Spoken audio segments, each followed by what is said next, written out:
I saved an alien's life and he revealed the truth about 3i Atlas. It's terrifying. I never believed in coincidences. Until the night the sky tore open above my property and I found myself standing between never seen before shades that don't exist in our spectrum, bleeding across the darkness like the breath of God painting warnings across the cosmos. I was drawn from my bed by a sound that wasn't quite sound, more like a frequency that resonated in my chest, pulling me toward the forest behind my home with an urgency that felt both terrifying and sacred. My bare feet barely registered the cold ground as I moved through the trees. Guided by an invisible thread of destiny I couldn't have resisted even if I'd wanted to. The branches seemed to part for me, the shadows themselves stepping aside as if creation itself was conspiring to bring me to this moment. Every step felt like walking through a threshold, leaving the ordinary world behind and entering something ancient, something that had been waiting for me since before I was born. My heart hammered against my ribs, not with fear exactly, but with the weight of knowing, somehow knowing that whatever I was about to find would split my life into before and after. The air grew thick with electricity, with presence, with the feeling you get in cathedrals when you're alone and suddenly you're not. Then I saw it through the clearing ahead, and my breath caught in my throat like a prayer I'd forgotten how to speak. The light emanating from that spot felt both alien and strangely familiar, like recognition echoing backward through time. I moved forward not by choice but by calling, drawn like a compass needle to its true north. When I finally broke through the last curtain of trees, I understood that this was the moment everything I thought I knew about faith, about creation, about our place in the universe, was about to be rewritten. The pod was half buried in the earth, metallic but organic somehow, pulsing with a faint bioluminescent glow that made it look like a fallen star, still burning with the memory of heaven. Steam rose from the impact crater, carrying a scent like ozone and something sweeter, like incense burned in temples I'd never visited but somehow remembered. The craft itself was beautiful in a way that hurt to look at, geometry that seemed to shift when I wasn't focusing directly on it, angles that suggested dimensions my eyes weren't built to perceive. I approached slowly, my hands extended like I was reaching towards something holy, every instinct screaming that I was standing on sacred ground. The hull had split open along one side, revealing an interior that glowed with soft amber light, and that's when I saw him, and yes, somehow I knew immediately it was a him. He was sprawled across what might have been a pilot's seat, his body humanoid but wrong in subtle ways, proportions just slightly off from human, limbs a touch too long, fingers extending into points that seemed designed for purposes beyond grasping. His skin was silver, not painted or covered, but genuinely silver, like he'd been forged from moonlight and starshine, reflecting the aurora above in waves of shimmering color. But it was his face that stopped my heart, beautiful and terrible and impossibly ancient, features that seemed to shift between masculine and something beyond gender, something eternal. When I leaned closer, I could see he was struggling to breathe, his chest rising and falling in irregular rhythms that spoke of systems failing, of time running out. Then his eyes opened, and I forgot how to breathe entirely, because I was looking into galaxies, actual swirling cosmos. Contained in his gaze, nebulae and star clusters spinning in depths that had no end. In that moment, staring into those infinite eyes, I felt the presence of God more powerfully than I ever had in church, as if the divine was looking back at me through this impossible being, asking me a question I didn't yet understand. Everything rational told me to run, to call someone, to treat this like the emergency it clearly was. But something deeper, something that felt like divine instruction flowing through my veins told me I was exactly where I needed to be. This being, this creature, this angel or traveler or messenger from beyond, our small corner of creation, was dying right in front of me, and I knew with absolute certainty that I'd been chosen to save him, not randomly chosen, but chosen the way prophets are chosen, the way Mary was chosen, the way every person throughout history who's been tapped on the shoulder by the cosmos has been chosen. I reached into the pod, my hands moving with confidence I didn't consciously possess, and touched his face, feeling skin that was cool and smooth like polished metal but somehow still alive, still flesh. His eyes focused on me with an intensity that conveyed entire languages in a single look, questions and gratitude and desperation all flowing between us without words.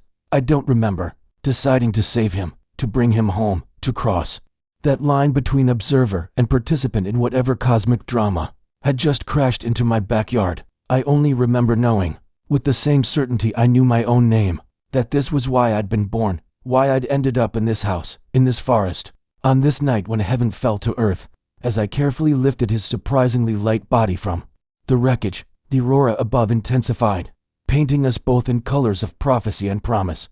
His hand weakly grasped my shoulder. Those galaxy eyes locked onto mine, and in that touch I felt a current of recognition pass between us, ancient and new all at once. Whatever was about to happen, whatever truth this being carried from the stars to my doorstep, I knew my life would never be the same.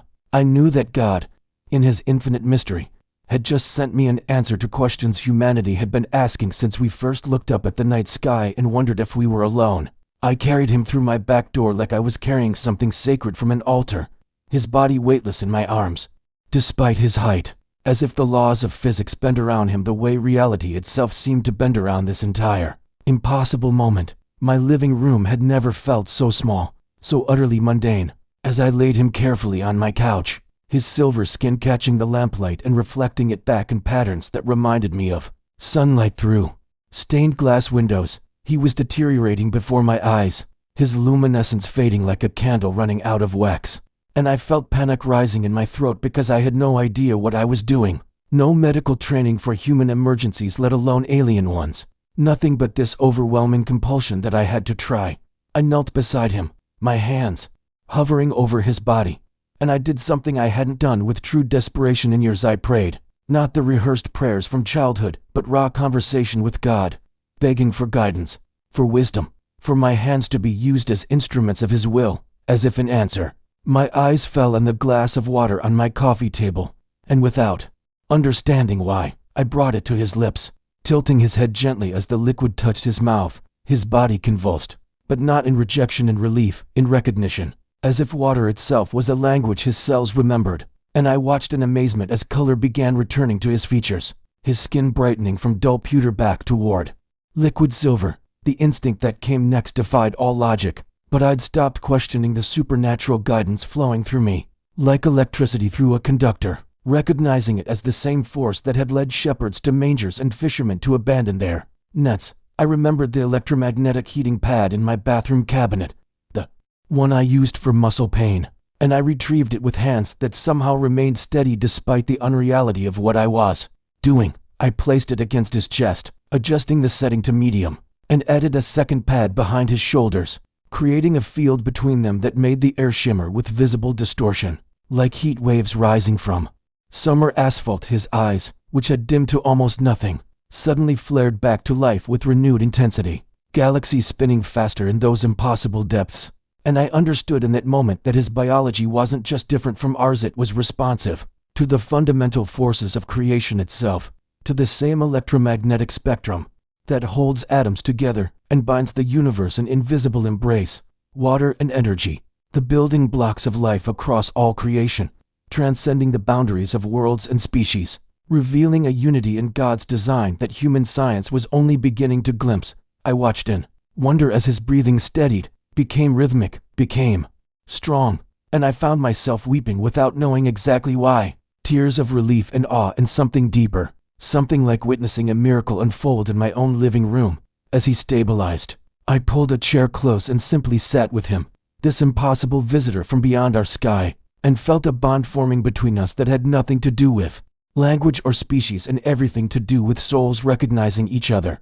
Across the vastness of creation, his hand moved slowly, deliberately, reaching toward me with fingers that trembled slightly from exhaustion, and I met him halfway, grasping that cool metallic hand in my warm human one, feeling a circuit complete between us. The connection was immediate and overwhelming, like touching a live wire carrying not electricity, but pure information, pure meaning, pure truth that bypassed my ears and mind and spoke directly to something deeper. His eyes locked onto mine with an intensity that held both question and statement, asking permission and offering gift simultaneously, and I nodded, without knowing what I was agreeing to, trusting the divine current that had brought us both to this moment. When his other hand rose to touch my forehead, his long fingers spanning from temple to temple, I felt a rushing sensation like falling upward, like being pulled through a doorway made of light.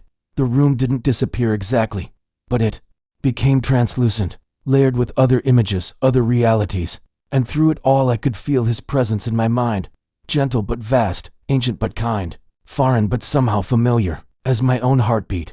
Then came the visions, cascading through my consciousness like water breaking through a dam, and in that flood of images and emotions and knowing, I heard his name as clearly as if he'd spoken it aloud. Kellen, a sound that resonated with harmonics beyond human vocal range, carrying meanings within meanings, protector and witness, and bearer of burdens too heavy for one being to carry alone. I saw through his eyes across centuries of human history, watching from orbit and from shadows, observing our civilization's rise and fall, our wars and peace treaties, our cathedrals and temples rising toward heaven like prayers made of stone. He showed me moments of profound human faith, saints and martyrs and ordinary people in extraordinary moments of grace. And I understood that he'd been studying us not as specimens but as brothers, as fellow children of the divine, waiting across millennia for the right moment, the right person, someone who could receive what he carried without breaking under the weight of it. The vision focused then, narrowing to a truth he'd kept locked inside himself for longer than my species had walked upright, and I felt his relief at finally being able to share the burden with someone who might understand, who might help carry the warning he'd traveled so far to deliver. When he pulled his hand away and the visions faded, leaving me gasping in my chair with tears streaming down my face, I looked at him with new understanding, and he looked back at me with hope, flickering in those galaxy eyes like stars being born. I sat in stunned silence as Kellen slowly rose to a sitting position, his movements careful and deliberate, as though he was remembering how to inhabit his own body after coming so close to leaving it.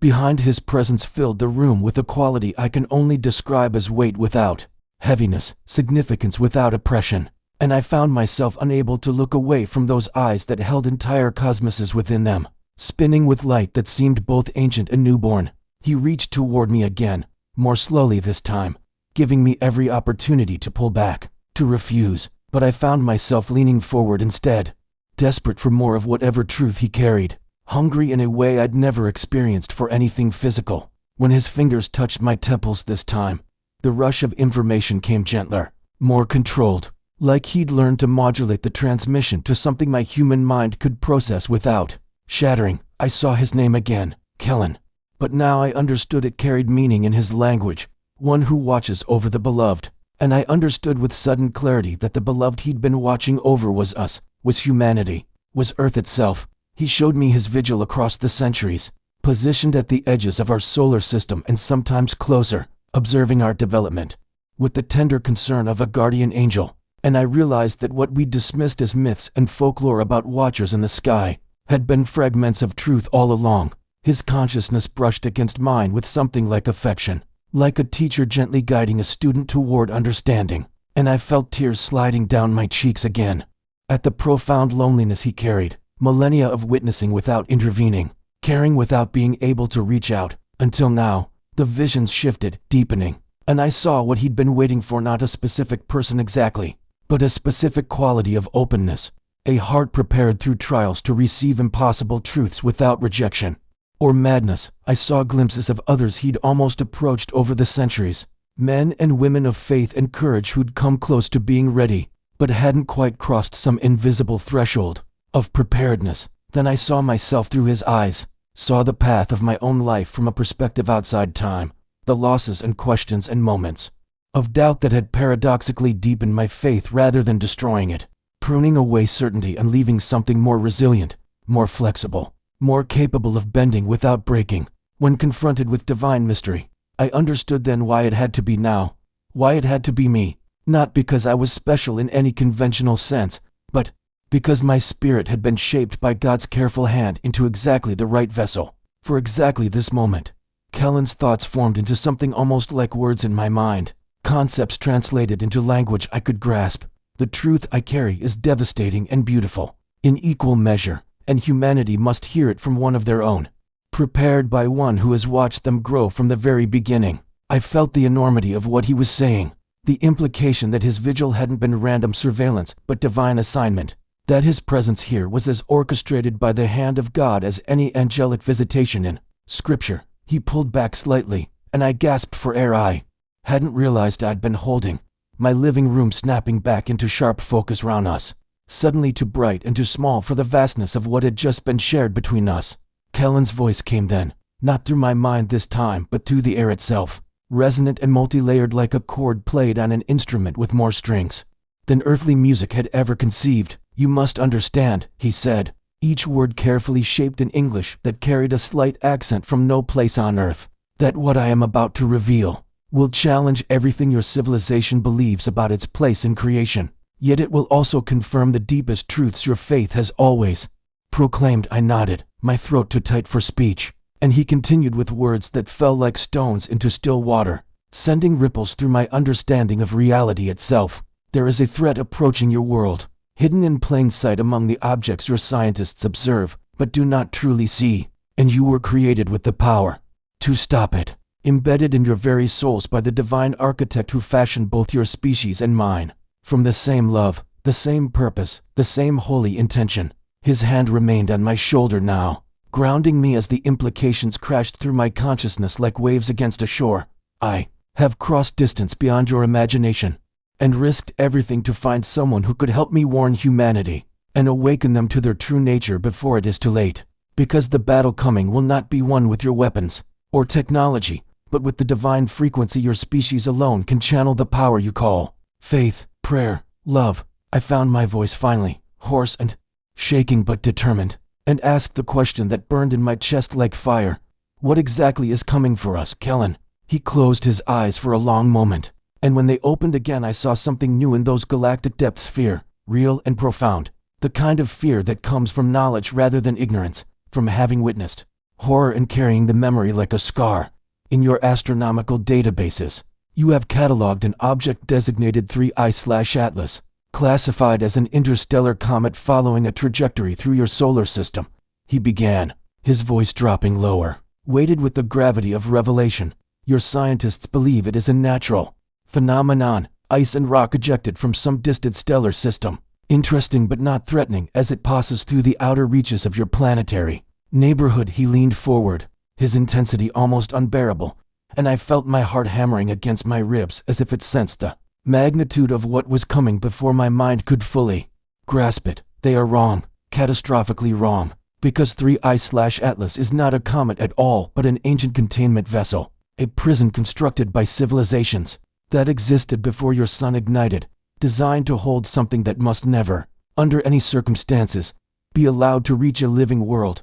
The room seemed to grow colder round us despite the warmth of the heating pads still glowing nearby, and I understood with creeping dread that the real story was only beginning. It was placed in a stable orbit eons ago, hidden among the natural debris of space, guarded by my people and others like us in a vigil that has lasted longer than you have words to measure, Kellen continued, each sentence feeling like a nail being driven into the coffin of my former understanding of reality. "But something has changed. Someone or something has interfered with its trajectory, and now it is coming here, coming to Earth, and we have perhaps 3 years to prepare humanity for a confrontation your species was created to face but has forgotten how to fight." I sat frozen, my mind racing through implications too terrible to fully accept, while Kellen watched me with those infinite eyes, waiting for me to either break under the weight of this knowledge or rise to meet it, waiting to see if his centuries of patient watching had led him to the right human after all. My hands trembled as I tried to process what Kellen had just revealed, my mind struggling to bridge the impossible gap between interstellar objects tracked by telescopes and ancient prisons floating through the cosmos, between the mundane world of scientific observation and the terrifying reality he was describing with such unwavering conviction.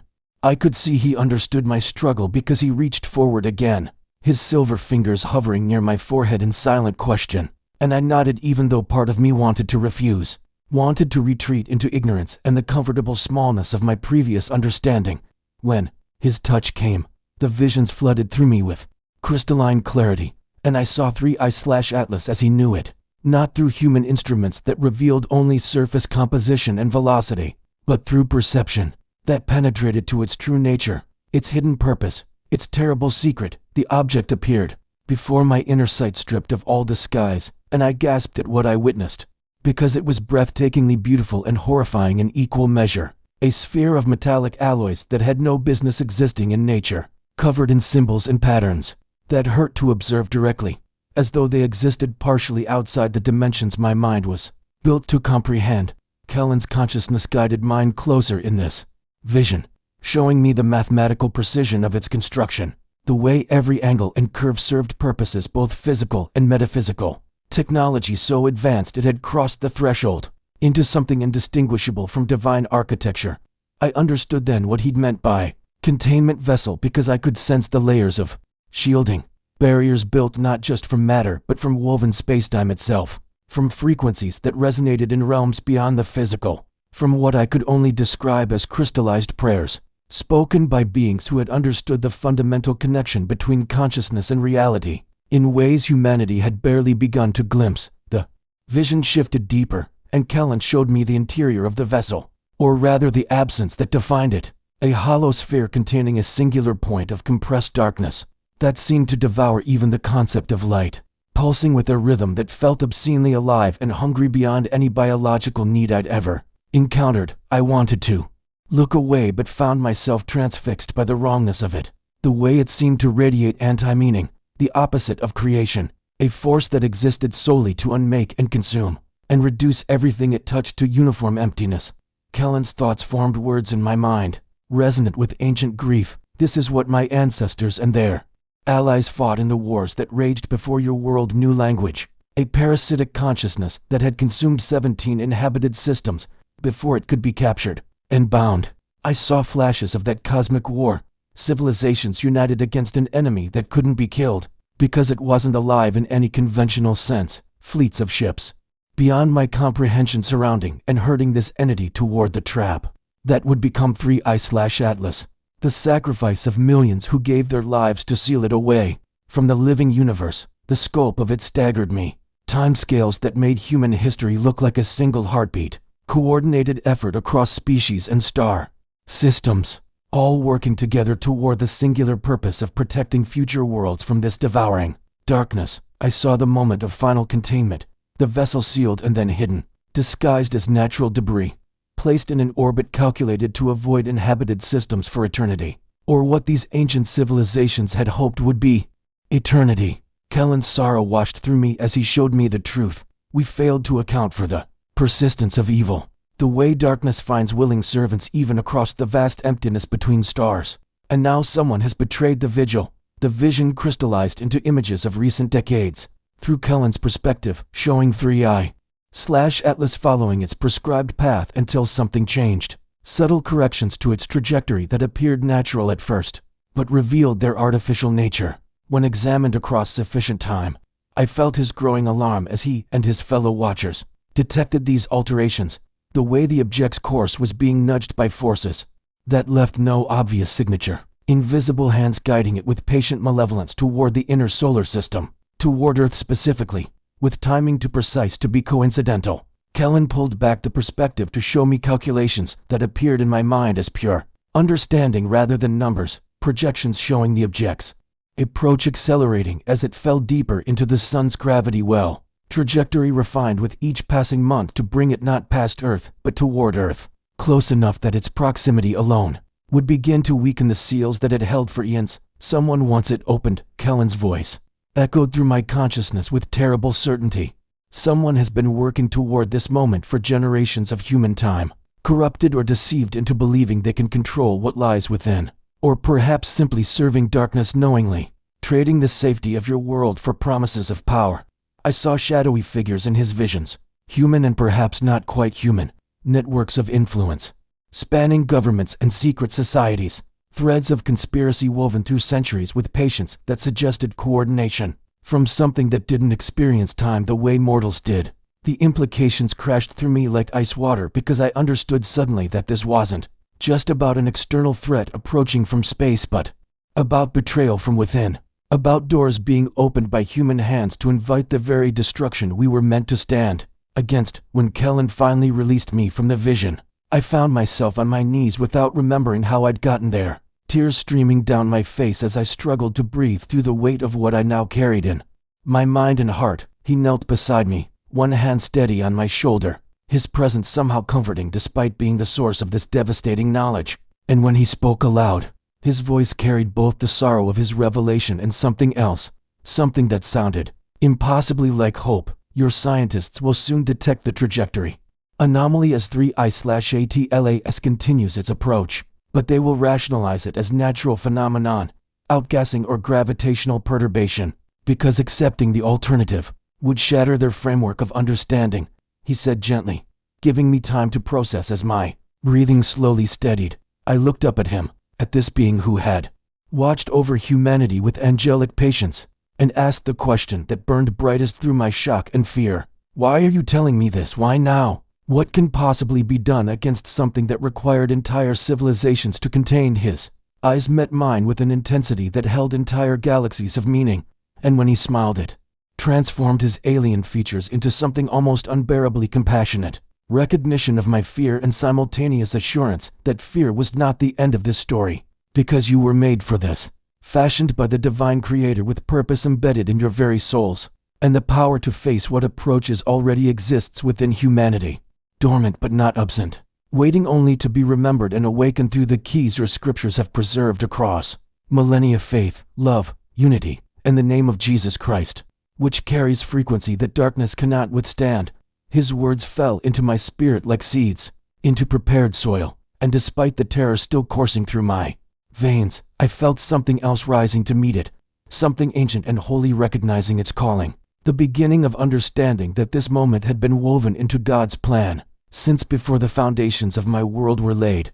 Kellen rose to his feet with fluid grace and gestured toward the crystalline device embedded in his chest, the one I'd noticed when I first found him dying in the forest. And as his silver fingers touched its surface, the device began to glow with inner light that cast dancing shadows across my living room walls. I must show you the full history, he said quietly, his voice carrying the weight of testimony, of bearing witness to events that had shaped the destiny of countless worlds, including my own. And I understood that what he was about to share would change not just my understanding of the cosmos but my comprehension of God's vast and intricate design. The light from his chest expanded outward, filling the space between us with holographic images that possessed texture and depth and emotional resonance, more than mere pictures, but actual recordings somehow preserved across impossible spans of time, memories made solid and shareable through technology that functioned like divine revelation. I watched breathlessly as entire star systems materialized before me in miniature perfection, worlds I had no names for spinning around suns of colors I'd never imagined, and on these worlds I saw civilizations in their glory. Beings of every conceivable form living in harmony and creativity and worship. Yes, worship. Because even across these alien vistas I could sense their acknowledgement of the Creator, their different expressions of the same fundamental truth that existence itself was gift and miracle. Kellen's voice narrated what I witnessed with reverence that transcended species and culture. These were the 17 systems consumed before the darkness could be stopped, billions of souls extinguished, entire expressions of God's creativity erased from the living universe.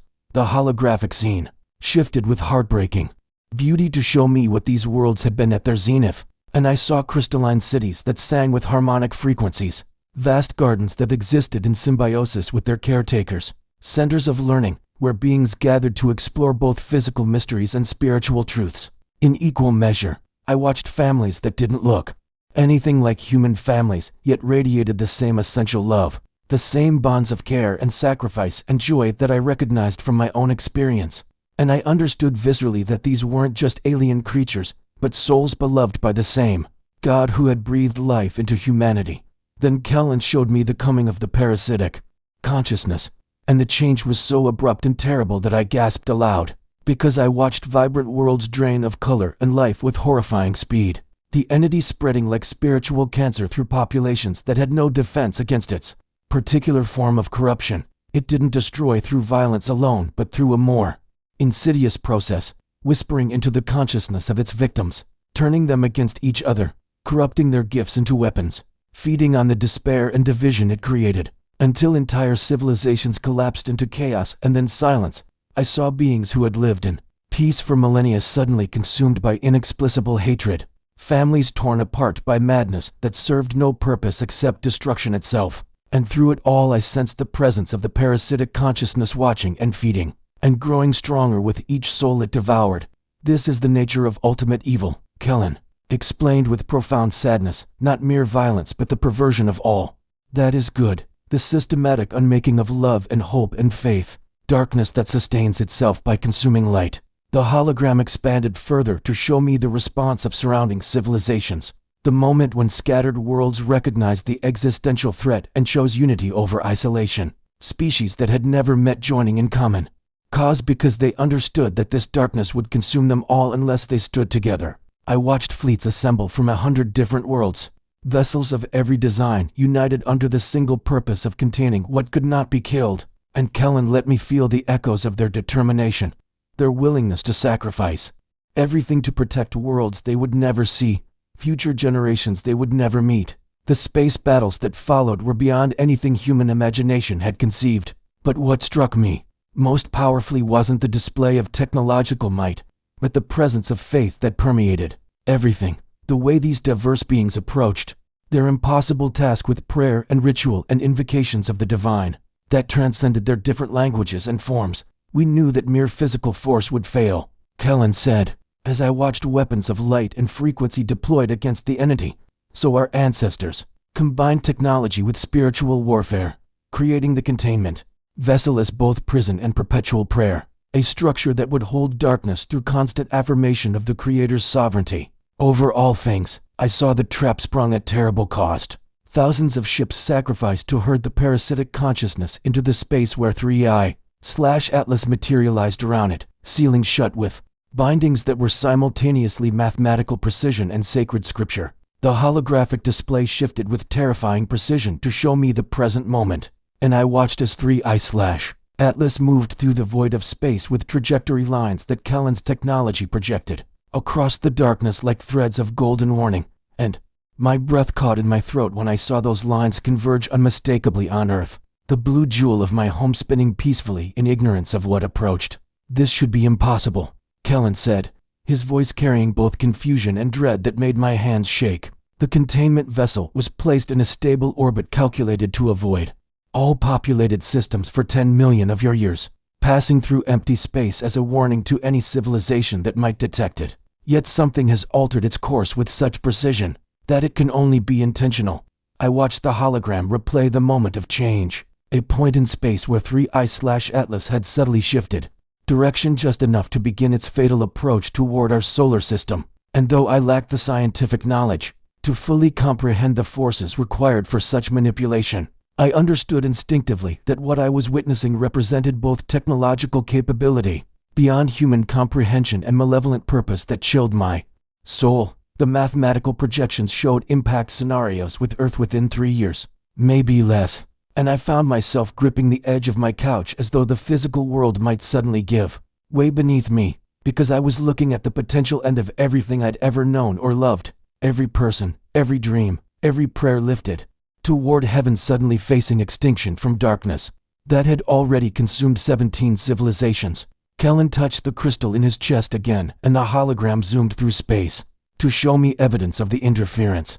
Traces of energy signatures and gravitational anomalies that he explained indicated deliberate manipulation by forces that possessed intimate knowledge of the containment vessel's construction and the methods required to alter its path. Someone is trying to release what we imprisoned, he said quietly, and I heard in his voice not just concern, but a deeper spiritual anguish, the sound of someone witnessing sacred trust betrayed, and they have been working toward this moment with patience that spans your centuries, waiting until the guardians were few and scattered, until humanity had grown just advanced enough to detect the object, but not advanced enough to understand what it truly was. I thought of the astronomical observations I'd read about online, scientists casually discussing the unusual comet with its strange trajectory and composition, treating it as mere curiosity rather than existential threat. And I felt the weight of terrible knowledge settle into my bones like lead. Who could possess both the technology and the motive to unleash such darkness? I asked with voice that trembled, and Cullen's galaxy eyes met mine with expression that somehow conveyed both compassion and warning as he replied, "There are always beings who believe they can control chaos for their own purposes, who think they can bargain with darkness and emerge victorious, or worse. Those who have already been touched by the parasitic consciousness across the vast distances of space, corrupted by its whispers into becoming agents of their own destruction." The hologram showed me surveillance data his people had gathered, Mysterious transmissions originating from Earth itself. Signals being sent toward 3I/Atlas with frequencies that matched the entity's resonance.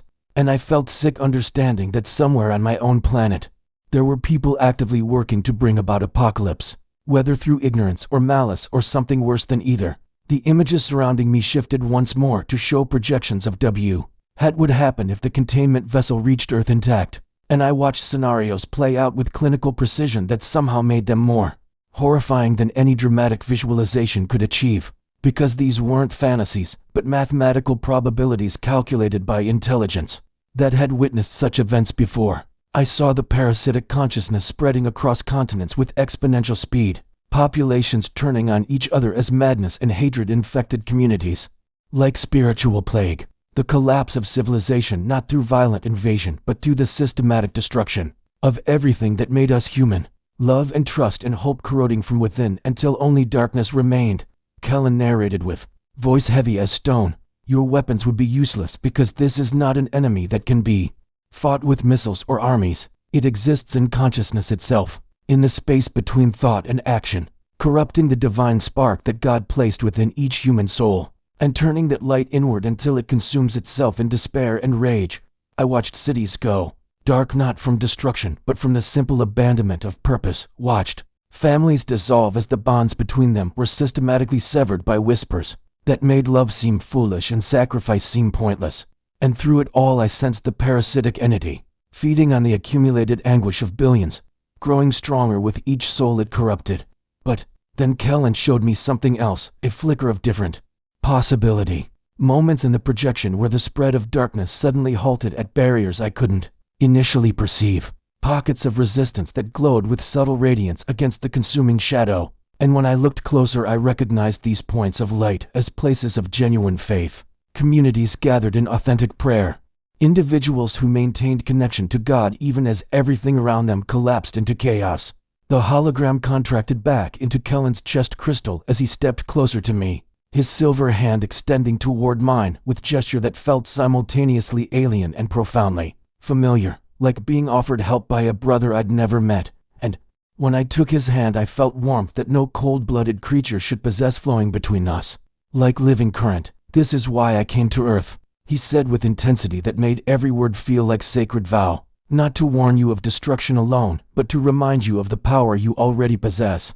The divine frequency embedded in human consciousness that can destroy what technology cannot touch. Because your species was created specifically as keepers of light, bearers of God's image in a universe that desperately needs what you were meant to be. His words unlocked something in my chest, a recognition that felt like memory rather than new information, as though I was remembering truth I'd always known but had forgotten under layers of doubt and distraction, and the casual atheism of modern life. I thought of Jesus walking among us teaching love and forgiveness, thought of saints and mystics across every tradition describing divine presence accessible through faith, thought of my own grandmother praying with absolute conviction that her words reached heaven and changed reality. And I suddenly understood these weren't primitive superstitions, but acknowledgement of literal truth, that prayer and faith and love were not metaphors, but actual forces as real as gravity, frequencies that could reshape reality when wielded with genuine belief and connection to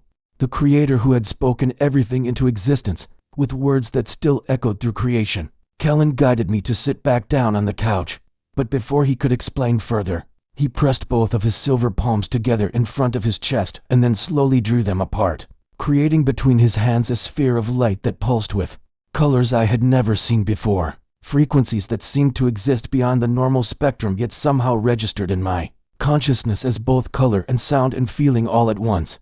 What you are about to understand will change everything you thought you knew about existence, he said with reverence that transcended species, his galaxy eyes reflecting the impossible light. But it will also confirm what the deepest part of your soul has always recognized as truth. The sphere expanded until it enveloped both of us in a cocoon of luminescence that made my living room disappear. And suddenly I was seeing not with my physical eyes, but with some other faculty of perception, witnessing reality at a level that human senses normally cannot access. I saw my own body as Kellen must see it, not just flesh and bone, but cascading waves of energy, frequencies that formed intricate patterns throughout my nervous system and especially concentrated around my heart and mind, a shimmering architecture of light that I somehow knew was the actual structure of my soul. And within that architecture I saw something that made tears spring to my eyes without warning, a signature woven through every fiber of my being, a divine frequency that bore the unmistakable mark of intentional creation.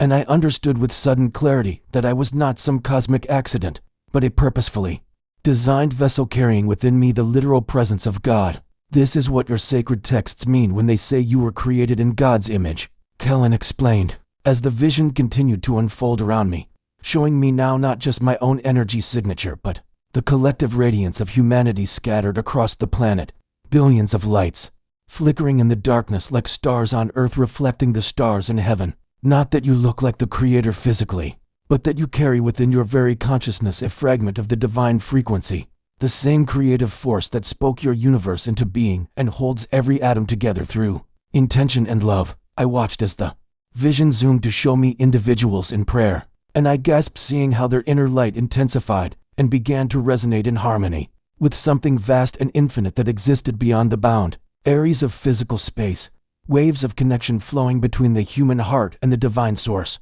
like golden threads of communication that transcended all material limitations. Kellen's voice grew softer, filled with something that sounded almost like holy envy. My people have studied your species for thousands of your years, and we discovered something that shook the foundations of our understanding. Humanity possesses a unique capacity for faith that functions as direct interface with the Creator, a gift that was deliberately encoded into your design because you were meant to be warriors of light, beings who could stand against spiritual darkness not through technology or physical strength but through your ability to channel divine power through belief and love and surrendered trust. The sphere of light contracted slightly and the vision shifted to show me something that made my breath catch with recognition, because I was suddenly witnessing moments throughout human history where individuals had accessed this power, often without fully understanding what they were doing. I saw prophets speaking words that reshaped nations, saw martyrs facing death with peace that transformed their executioners, saw humble believers praying in hidden rooms while miracles rippled outward from their faith, like stones thrown into cosmic ponds. And then I saw Jesus, not as artistic representation or theological concept, but as blazing supernova of divine frequency, walking among humanity in perfect embodiment of what we were all created to be, showing us not just teachings to follow, but actual demonstration of the power available when human consciousness aligns completely with God's presence and purpose.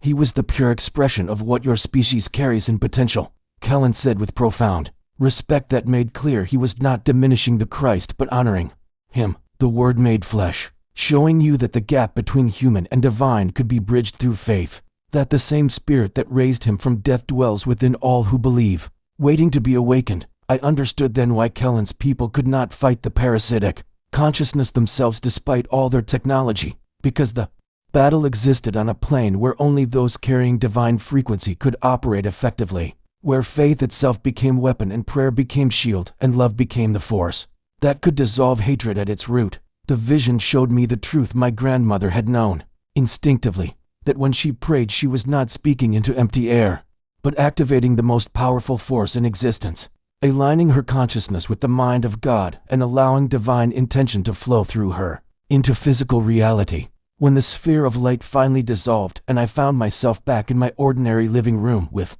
Kellen standing before me, I was weeping openly, not from sorrow but from the overwhelming recognition of purpose I had been missing my entire life, the understanding that every human being walked around carrying within them the solution to darkness, the answer to evil, the antidote to the very chaos that now approached our planet in the form of 3I/Atlas. But we've forgotten, I said through tears that felt like both grief and cleansing. We've spent centuries convincing ourselves that faith is primitive, that prayer is wishful thinking, that we're just accidents of evolution with no greater purpose than survival and reproduction. Kellen knelt before me so that his luminous eyes met mine at the same level, and he placed one silver hand over my heart, with touch that conveyed both comfort and commission. You have forgotten, yes, but forgetting is not permanent. Memory can be restored, and that is why I came to you, because the time of awakening must begin now before 3I/Atlas arrives, before the parasitic consciousness reaches Earth and finds humanity unprepared, divided, faithless. vulnerable to corruption because they do not remember who they truly are, or the power they carry within them. His words ignited something in my chest, a sense of responsibility that felt terrifying and exhilarating simultaneously, because I understood that I was being entrusted with knowledge that could save or condemn billions depending on what I did with it. I thought of all the people I knew who had abandoned faith, who lived as though physical reality was all that existed, who would think me insane if I tried to explain what I had just witnessed, and I felt the magnitude of the task ahead pressing down on me like the weight of the approaching comet itself, threatening to crush me. Before I could even begin, Kellen stood and extended his hand toward me with an urgency I hadn't seen before, his silver fingers trembling slightly as though what he was about to share required even more courage than everything that had come before. "There is something you must see with your own eyes," he said, his voice carrying a weight that made the air in the room feel heavier. "Physical evidence that will anchor the visions I have shown you, proof that this truth has been woven into your world's history since the beginning of human civilization." I took his hand without hesitation, feeling the now familiar warmth of connection flow between us, and suddenly we were moving, not walking, but somehow stepping through space itself, reality folding around us like pages in a book until we emerged in a place of complete darkness, broken only by the soft bioluminescent glow emanating from Kellen's skin. My eyes adjusted slowly to reveal we were standing in an enormous underground chamber, the air thick with moisture and the smell of ancient stone. And as Kellen raised his hand, the walls themselves began to illuminate with intricate symbols and images that covered every surface from floor to ceiling. "We are beneath what your archaeologists call the Temple Mount in Jerusalem," he explained as I stood speechless before the impossible sight. "But this chamber predates any structure built above it by thousands of years, created by those who came before to preserve the truth until humanity was ready to remember." The symbols glowed with their own inner light now, and I recognized with shock that they were not from one culture, but from many hieroglyphics that looked Egyptian beside cuneiform that resembled Sumerian, beside characters I couldn't identify but which seemed to flow between them, all like a universal language that connected every ancient civilization. In a conversation spanning millennia, Kellen guided me closer to one wall where the images became more representational, and I saw with mounting wonder depictions of beings that could only be his people standing among humans, teaching and guiding, their silver forms rendered in precious metals that had not tarnished despite unimaginable age. After the parasitic consciousness was sealed within what you now call 3I/Atlas, my ancestors knew that humanity would need preparation for the day when it might return, he said, tracing his fingers along carvings that showed cosmic battles and celestial geometry. "So they remained on Earth as watchers and occasional guides, appearing at crucial moments in your development to ensure that the knowledge of your divine purpose was preserved even if it became wrapped in mythology and religion." I saw then what he meant: images of encounters that had been recorded in sacred texts as angels, as gods descending from heaven, as divine messengers bringing revelation to prophets and seers who would shape the spiritual foundations of civilizations. But Kellen was quick to clarify what I was seeing, his tone carrying profound respect for the mystery. "We were never the source of the divine truth, only witnesses to it, and sometimes vessels for communicating at the actual presence of God. The true creator consciousness is infinitely beyond my people or any physical beings, but we learned to recognize its fingerprints throughout creation and especially within humanity." He showed me then carvings that took my breath away, depictions of what could only be described as divine frequency, flowing from a source beyond the stars down through hierarchies of being until it reached Earth and humanity, showing us as the final recipients and ultimate carriers of this sacred energy, positioned at the crucial intersection between spiritual and physical realms where we alone had the capacity to anchor heaven into material reality through faith. The chamber seemed to pulse with confirmation as Kellen led me to another section, where I recognized with shock symbols from Christianity beside Buddhist mandalas, beside Islamic geometric patterns, beside Hindu representations of cosmic truth, all ranged not as competing claims, but as facets of a single diamond reflecting the same light from different angles.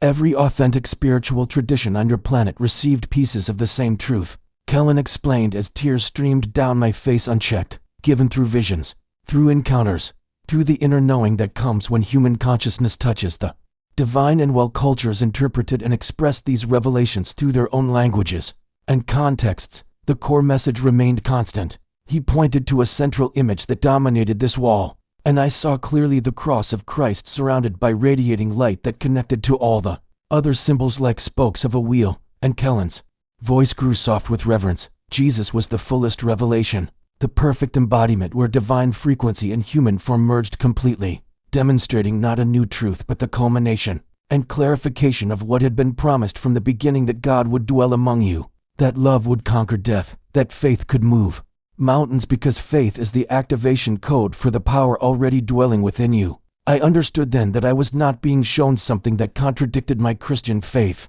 but something that expanded it beyond the limitations of human tribalism, revealing that the God I had always believed in was even greater than I had imagined, working through all of history and across all cultures to prepare humanity for a cosmic purpose.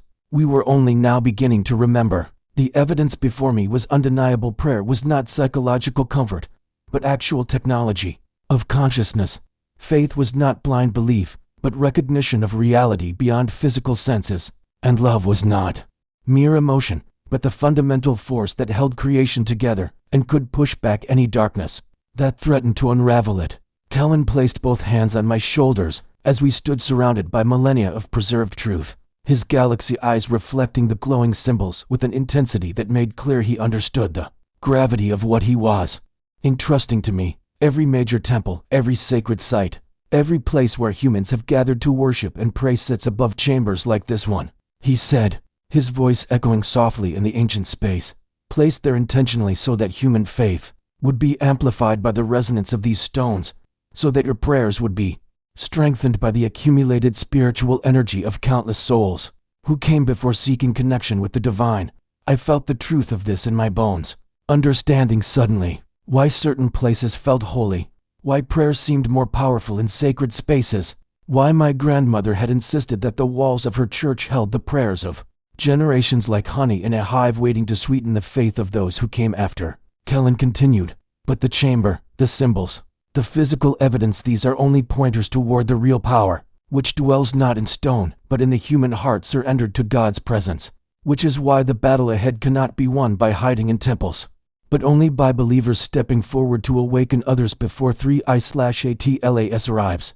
His words ignited a flame in my chest that felt like holy fire, like the burning bush that spoke to Moses, like tongues of flame that descended at Pentecost, and I knew with unshakable certainty that everything I had experienced over these impossible hours was preparing me for a mission that would require every ounce of courage and faith I could summon. As we prepared to leave the chamber, I touched the walls one final time, feeling through the ancient stone a connection to every seeker who had ever yearned for truth, every believer who had ever stood against darkness with nothing but faith as their weapon. And I whispered a prayer that felt like both surrender and declaration, asking God to use me however he needed to awaken a sleeping world before the cosmic darkness arrived at our doorstep seeking to devour the light we carried within. We emerged from the chamber back into my living room just as dawn was breaking, the ordinary world feeling impossibly fragile after what I had witnessed, and Kellen immediately stiffened with an alertness that sent ice through my veins.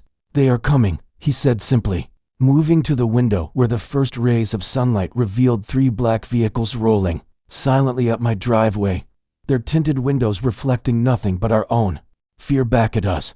I didn't need to ask who they were. I could feel the weight of institutional power, of governmental authority that had been tracking Kellen since his craft first entered our atmosphere. Agencies whose job was to contain and control any truth that might shatter the comfortable lies, keeping society docile and manageable. But there was something else too, a darker presence that made Kellen's silver skin actually pale, and he turned to me with an expression of profound concern. Not all who hunt us serve human masters. Some have already been touched by the parasitic consciousness, their minds infiltrated by advanced scouts of the darkness imprisoned in 3I/Atlas, and they will stop at nothing to prevent humanity from awakening to its purpose. Through the window I saw figures emerging from the vehicles, men in dark suits moving with mechanical precision, but among them walked others whose eyes held something wrong, something that made my spirit recoil even from this distance, and I understood that the battle Kellen had described was not some future event, but was already underway, already being fought in the shadows, while humanity slept unaware that their souls were the prize being contested. Kellen moved with sudden purpose to the corner of my living room, where his silver pack lay, the one he had carried from the crashed pod, and he withdrew a device that pulsed with the same bioluminescent light as his skin, holding it with a tenderness that made clear it was precious beyond measure. "This is my link to home, the only way I can call for extraction, my one chance to return to my people and continue the work I was sent here to do," he said. But even as he spoke, I could see the decision already forming behind his galaxy eyes, a sacrifice being weighed and accepted with the kind of courage that comes only from absolute conviction. I started to protest, to tell him he couldn't strand himself here for my sake, but he silenced me with a look of such fierce determination that the words died on my lips. "If they capture this device, they will access technologies and information that could be weaponized, used to serve the very darkness we are trying to prevent. And more importantly, they will trace my signal and bring destruction upon my people who must remain hidden until humanity is ready for open contact." I watched in horror and awe as he placed the device on my kitchen table, pressed a sequence into its surface that made it hum with building energy, and then brought his fist down upon it with force that shattered it into pieces that dissolved into light before vanishing completely.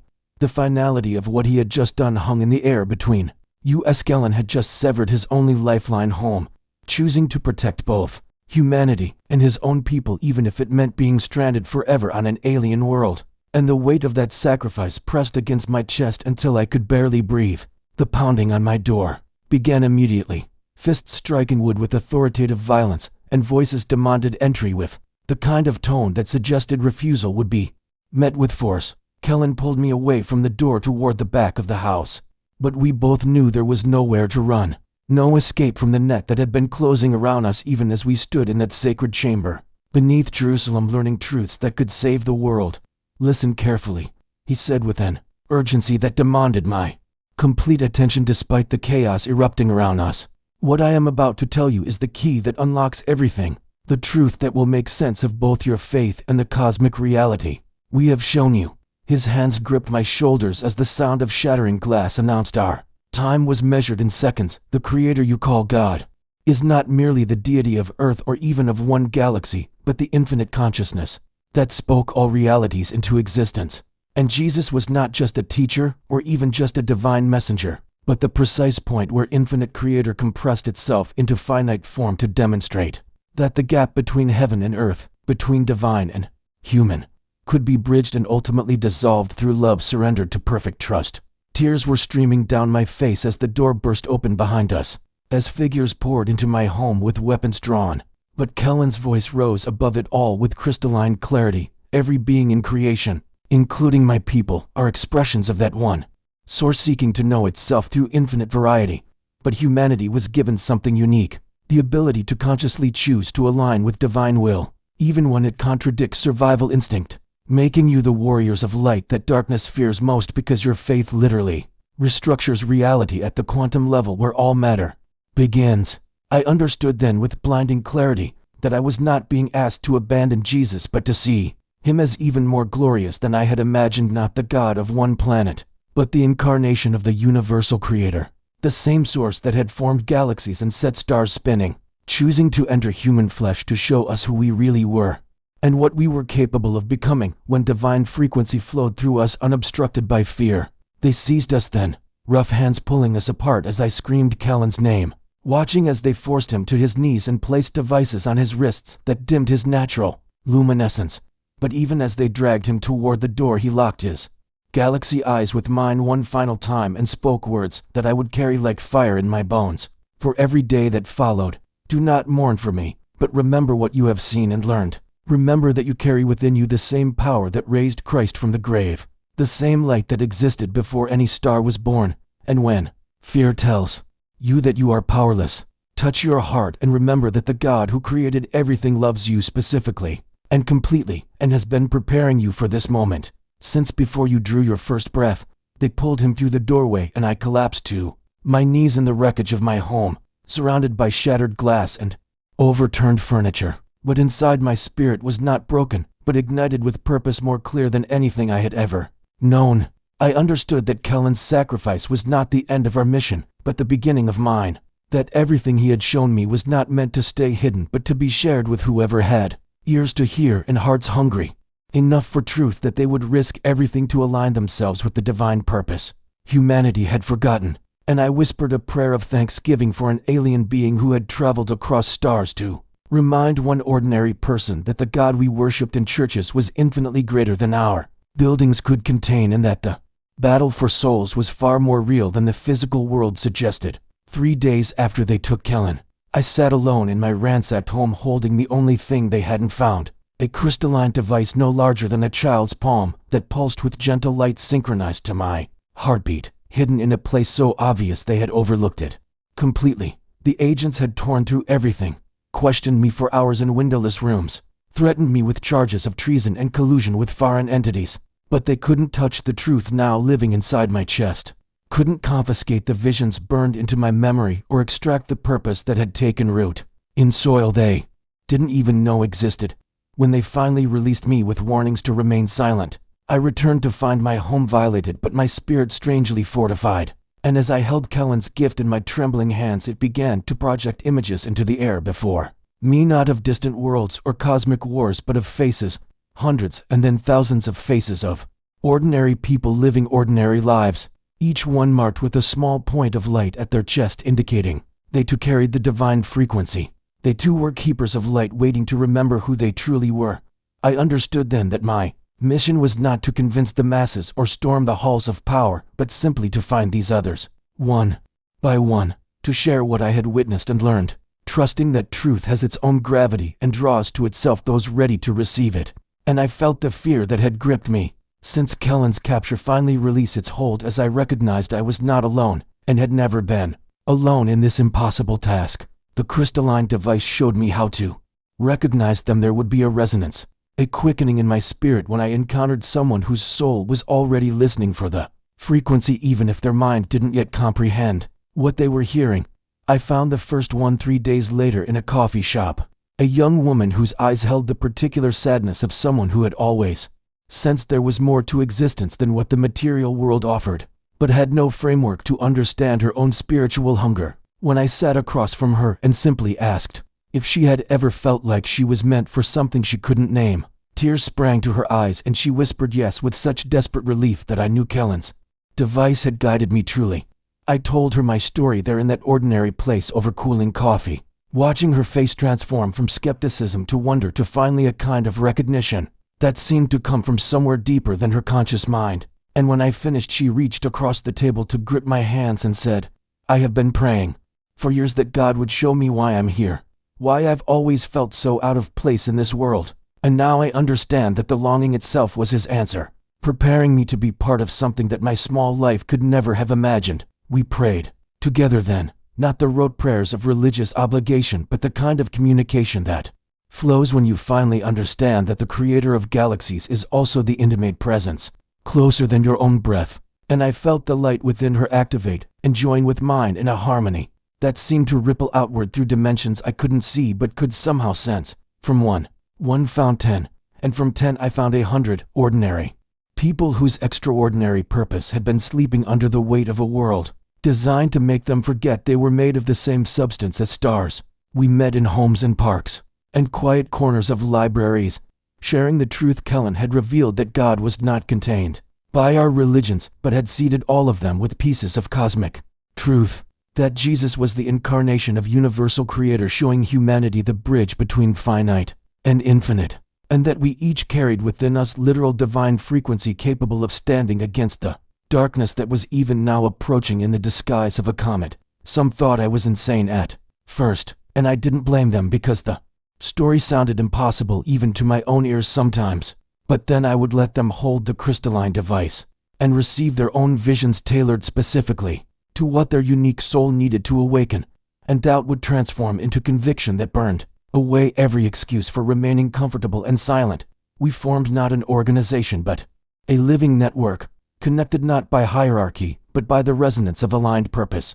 And we committed ourselves to a practice Kellen had shown me was more powerful than any technology, the discipline of unified prayer and meditation that quite literally generated protective frequency around the planet, strengthening the field of light that would be humanity's true defense. When 3I/Atlas finally arrived, 2 years have passed since Kellen crashed into my world, and my government took him to a place I cannot find. And in that time our network has grown to thousands scattered across every continent, each person quietly awakening others while living lives that look unremarkable from the outside. The crystalline device showed me 6 months ago that the trajectory of 3I/ATLAS has begun to slow, responding to the increasing coherence of human consciousness aligning with divine frequency. And I understood that we were already winning a battle most people didn't know was being fought.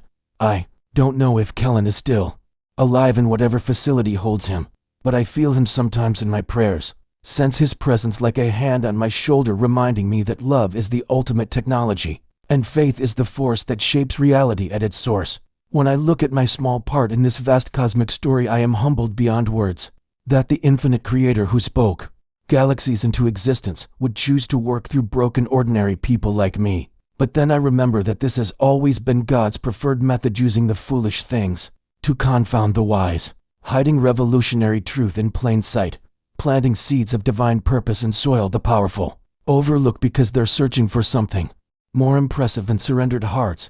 I know that when 3I/Atlas finally approaches, humanity will face a choice between fear and faith. And I know that the outcome is not predetermined, but depends on whether enough of us remember who we really are and what we carry inside these temporary bodies of flesh. Until that day comes, I will continue the work Kellen died to his old life to begin, awakening one person at a time to the magnificent truth that we are not random accidents in an indifferent universe, but beloved children of the God who is love itself, created with specific purpose to be warriors of light in a cosmos where consciousness is the battlefield and the weapon we wield is nothing more and nothing less than absolute trust in the one who has already won. What truth has been sleeping inside your own heart, waiting for permission to awaken?